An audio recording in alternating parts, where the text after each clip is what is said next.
ku bikoleddwa okuteekerateekera obulungi abagenyi omuli abakulembeze b'amawanga abakungu n'abantu abalala abeetabye mu lukuŋŋaana lwa nnaamu kwe kuyooyoota ekibuga Kampala nga KCCA esimba ebimuli okuddaabiriza ebizimbe n'ebintu ebirala. Wabula okusinziira ku bakulira ekibuga Kampala nga bakulembeddwa minisita wa Kampala Hajjati Minsa Kabanda bategeezezza nti kibakakatako okufuula ekibuga ekyeyagaza nga balongoosa ng'era egenda kufuuka nkola. So si kipya naye nga kivuddeyo naffe twerongoosaako mu kyenyi tulabe nga bw'ogenda ku mbaga naawe n'okusanirira n'oteekako ne ka make-up naffe tutaddeko make-up mu Kampala sobole okulaba nga Kampala avaayo. Bw'abadde akwasibwa emikebe gya Langi okuva mu kampuni ya Plascon, minisita wa Kampala Hajjati Minsa Kabanda ategeezezza nti ekibuga kyetaagisa okufiibwako era nga bakozesa Langi eno okufuula ekibuga ekyeyagaza n'ebizimba okulabika obulungi. Bino ebitu byammwe si bya mukyala Kisaka, si bya Hajjati Kabanda, si bya President Museveni.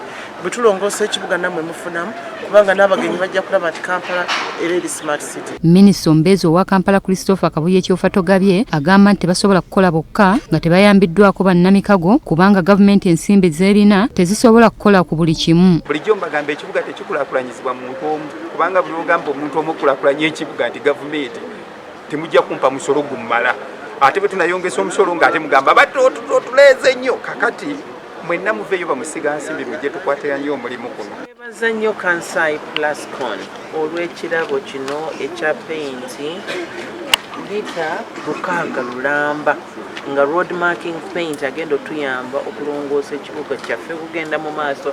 Aba Plascon batukwatiddeko nnyo era tubeebaliza ddala ate nga tukubiriza n'abalala abali eyo batwegatteko ekibuga kyaffe tukiyonje. Wabula minisita Kabanda alaze obwennyamivu ku lw'Abannayuganda abeesuulirayo ogwa Naggamba ate okwonoona ebiba bikoleddwa omuli okulinyirira omuddo era ne bawera okufaafaagana n'abakikola. Abannayuganda mukkirize ebimuli byaffe mbikuume nga biyonjo, toyita muddo, bodaboda togifugira mu bimuli, togifugira ku pavement okulaba nti at least naye esigalawo kubanga olwedde mwatandise dda. Daniel Kayongo kitunzi wa Plascon atubuulidde lwaki basaze okukwasizaako gavumenti. Tugenda kukoma olw'okuba nti emikolo gize wabula mulimu ogwa buli lunaku oba ogwa buli kiseera era oba oli awo naawe ewaka osanga